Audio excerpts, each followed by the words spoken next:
Hello friends, welcome back to पढ़ाई की पोथी। आई होप कि आप सभी स्वस्थ होंगे, मस्त होंगे, बेहतर होंगे और निरंतर अपनी तैयारी के माध्यम से सफलता का मार्ग प्रशस्त कर रहे होंगे। तो चलिए स्टार्ट करते हैं जीके के अपने टॉप 20 क्वेश्चन जो आपके सभी कॉम्पिटिटिव एग्जाम के लिए बहुत ही ज़्यादा बेनिफिशियल होने वाले हैं। तो इससे पहले कि अगर आप चैनल पर नए हैं तो फटाफट से इसे सब्सक्राइब करें, बेल आइकन को प्रेस करें ताकि आगे आने वाली वीडियो की सभी नोटिफिकेशन आप तक पहुँच सके। आज का हमारा पहला प्रश्न है कि टेस्ट क्रिकेट के इतिहास में सबसे कम आयु में शतक बनाने वाला खिलाड़ी कौन है। टेस्ट क्रिकेट में जो सबसे कम आयु में शतक बनाने वाले खिलाड़ी हैं वे कौन से हैं। ऑप्शन ए है नवजोत सिंह सिद्धू, ऑप्शन बी है मुश्ताक मोहम्मद, ऑप्शन सी है मोहम्मद अशरफुल और ऑप्शन डी है सचिन तेंदुलकर। तो यहाँ पर जो आपका राइट आंसर होगा वह हो जाएगा option number C is the right answer. Mohammad Ashraful जो है इन्होंने सबसे कम आयु में शतक लगाने का जो खिताब है वह अपने नाम कर लिया है, और वो भी किसमें, तो टेस्ट क्रिकेट में। देन देखेंगे अगला क्वेश्चन, और नेक्स्ट क्वेश्चन है कि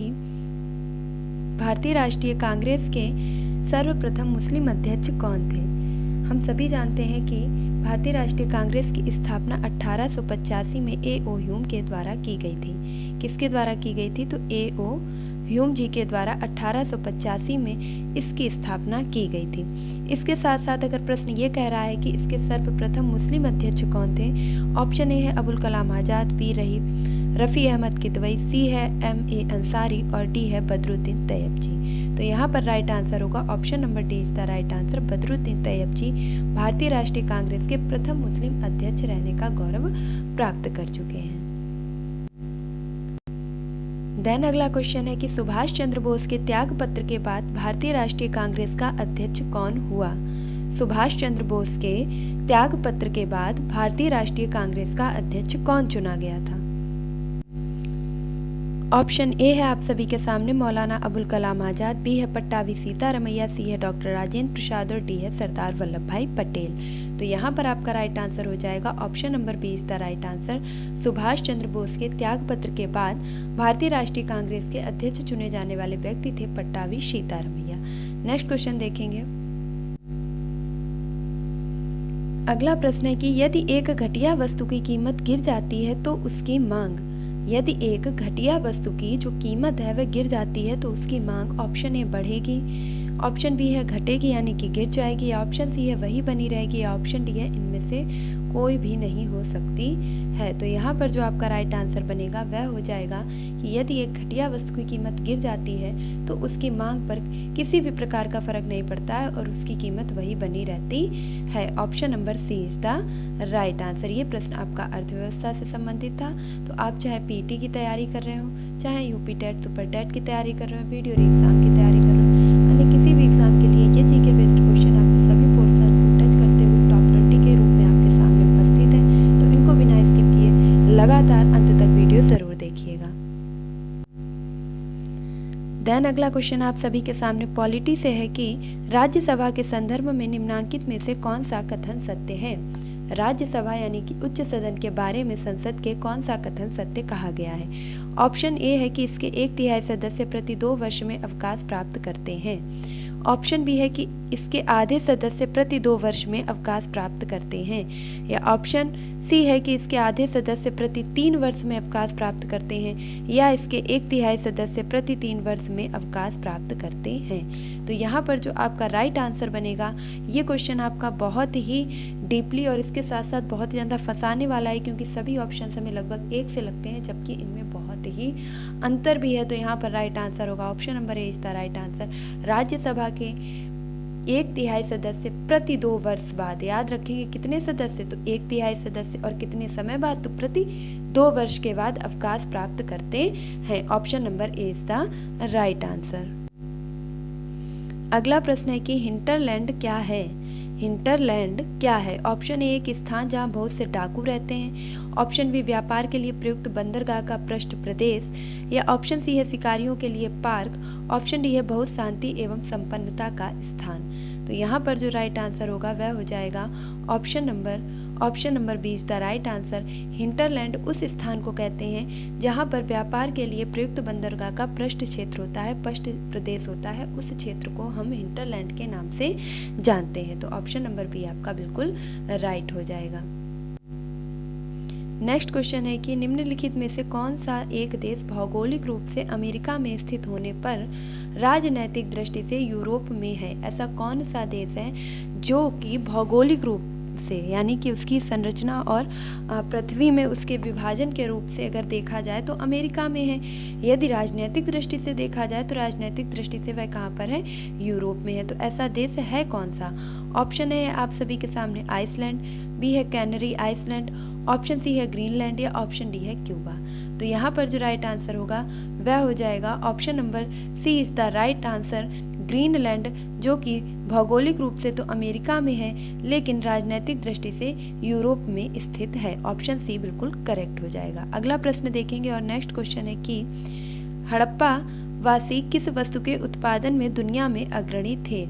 हड़प्पा जो सभ्यता थी वहाँ के लोगों ने सबसे ज़्यादा किसके उत्पादन में अपना योगदान दिया।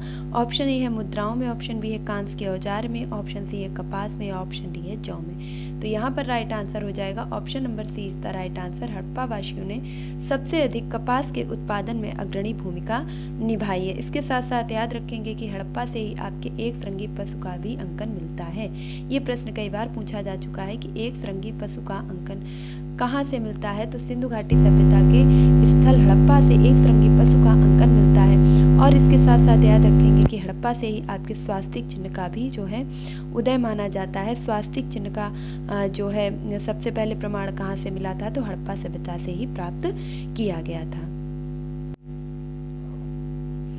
देन अगला क्वेश्चन देखेंगे कि निम्नलिखित में से कौन सा जोड़ा सत्य सुमेलित नहीं है। यहाँ पर आपको बौद्ध संगीतियाँ दी गई हैं और उनका स्थान दिया गया है। ऑप्शन में जो आपका आंसर दिया गया है वो लगभग मैच नहीं कर रहा है, तो यहाँ पर आप अपना सही उत्तर कर लेंगे कि प्रथम बौद्ध संगीति कहाँ पर हुई थी। तो प्रथम बौद्ध संगीति का आयोजन 483 ईसा पूर्व में कहाँ किया गया था, तो ये किया गया था राजगृह में। और राजगृह में उस समय किसकी अध्यक्षता में किया गया था, तो महाकश्यप जी की अध्यक्षता में किया गया था।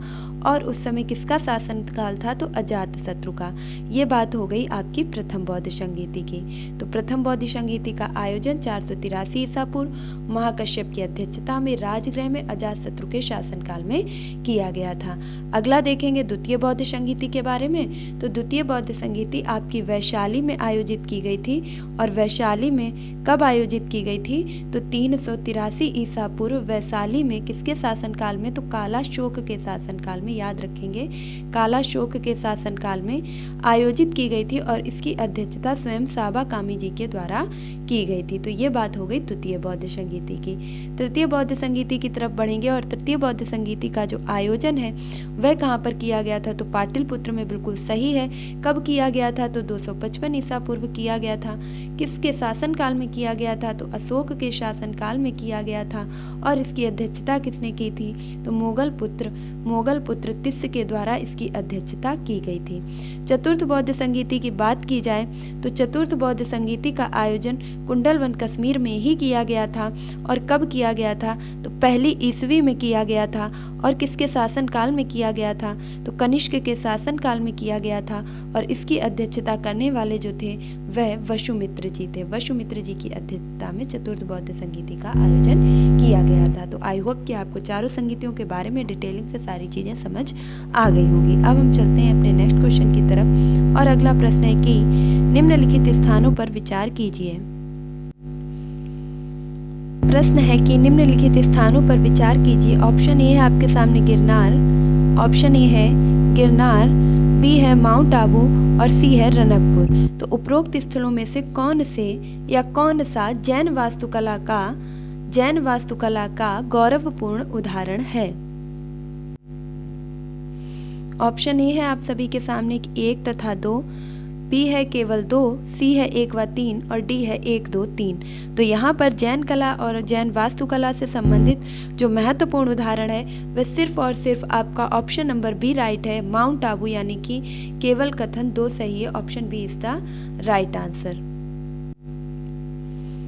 देन नेक्स्ट क्वेश्चन है कि प्रच्छन्न बेरोजगारी का तात्पर्य है। प्रच्छन्न बेरोजगारी का तात्पर्य है ऑप्शन ए ऐसी बेरोजगारी जिसमें कुछ समय के लिए ही काम मिलता है, ऑप्शन बी है ऐसी बेरोजगारी जिसमें श्रमिक घर के अंदर चोरी छिपे काम करता है, ऑप्शन सी है ऐसी बेरोजगारी जिसमें श्रमिक सीमांत उत्पादकता शून्य या ऋणात्मकता होती है, और ऑप्शन डी है कि ऐसी बेरोजगारी जिसमें श्रमिक गैर फसल मौसम के काम नहीं करता है, यानी ऐसी बेरोजगारी में जो श्रमिक है वह गैर फसल और मौसम में काम नहीं करता है। तो यहाँ पर जो राइट आंसर होगा option number C is the right answer, यानी कि प्रच्छन्न बेरोजगारी का अर्थ है तात्पर्य है ऐसी बेरोजगारी जिसमें श्रमिक सीमांत उत्पादकता शून्य या ऋणात्मक होती है, जिसमें जो सीमांत उत्पादकता या शून्य होगी या तो ऋणात्मक होगी, ऐसी बेरोजगारी को हम प्रच्छन्न बेरोजगारी कहते हैं। भारतवर्ष में प्रथम कृषि विश्वविद्यालय की स्थापना कहाँ की गई थी? अगला क्वेश्चन है कि भारत में प्रथम कृषि विश्वविद्यालय की स्थापना कहाँ की गई थी? ऑप्शन ए है जबलपुर में, बी है कानपुर में, सी है फैजाबाद में, या डी है पंतनगर में। तो यहाँ पर राइट आंसर होगा option number D is the right answer. Pantnagar में प्रथम कृषि विश्वविद्यालय की स्थापना की गई थी। नेक्स्ट क्वेश्चन है कि भारत की संविधान सभा का प्रथम अधिवेशन कब शुरू हुआ? भारत की संविधान सभा का प्रथम अधिवेशन कब शुरू हुआ? तो पहले तो यही जान लेंगे कि संविधान सभा का गठन करने के लिए किसका आयोजन किया गया था, कौन सी योजना बनाई गई थी? तो कैबिनेट मिशन। कैबिनेट मिशन ने मार्च 1946 में आपके क्या किया था, संविधान सभा के लिए एक योजना बनाई थी, जिसे कैबिनेट मिशन के नाम से जाना गया था। उसके तहत आपकी जो संविधान सभा की प्रथम बैठक हुई थी वह 10 जून 1946, 9 दिसंबर 1946, 19 नवंबर 1947 या 30 जून 1949। तो राइट आंसर होगा 9 दिसंबर 1946 को संविधान सभा की प्रथम बैठक हुई थी, और जिसकी अध्यक्षता के बाद यह निर्णय लिया गया था कि अस्थायी अध्यक्ष किसे चुना जाएगा, तो डॉक्टर सच्चिदानंद सिन्हा जी को अस्थायी अध्यक्ष चुना गया था। वहीं 11 दिसंबर 1946 को द्वितीय बैठक हुई और डॉक्टर राजेंद्र प्रसाद जी को जो है कैसा अध्यक्ष चुन लिया गया, तो स्थायी अध्यक्ष चुन लिया गया था। तो प्रथम बैठक 9 दिसंबर 1946 को, द्वितीय बैठक 11 दिसंबर 1946 को, और संविधान सभा की तृतीय बैठक की बात की जाए तो 13 दिसंबर 1946 को संविधान सभा की तृतीय बैठक का आयोजन किया गया था। संविधान सभा की द्वितीय बैठक में ही पाकिस्तान के लिए अलग संविधान की मांग की गई थी, और उसमें ही आपके लिए पाकिस्तान शब्द का प्रयोग सर्वप्रथम चौधरी रहमत अली जी के द्वारा किया गया था। तो इस प्रकार आप इन सारे फैक्ट्स को याद रखेंगे। अगला क्वेश्चन देखेंगे और नेक्स्ट है कि आकस्मिकता निधि को राष्ट्रपति कैसे व्यय कर सकता है? जो भारत की आकस्मिक निधि होती है उसे राष्ट्रपति किस प्रकार से व्यय कर सकता है? ऑप्शन है राष्ट्रीय संकट के समय पर, संसदीय स्वीकृति के बाद, संसदीय स्वीकृति से पूर्व, या ऑप्शन डी है व्यय नहीं कर सकता है। तो यहाँ पर यदि कोई राष्ट्रीय संकट आता है तो ऐसी स्थिति में जो राष्ट्रपति है वह आकस्मिक निधि का प्रयोग कर सकता है। Option number A is the right answer. Then अगला क्वेश्चन है निम्न में से कौन सी एकेडमी भारत में नृत्य, नाटक तथा संगीत के विकास को प्रोत्साहन देने के लिए उत्तरदायी है?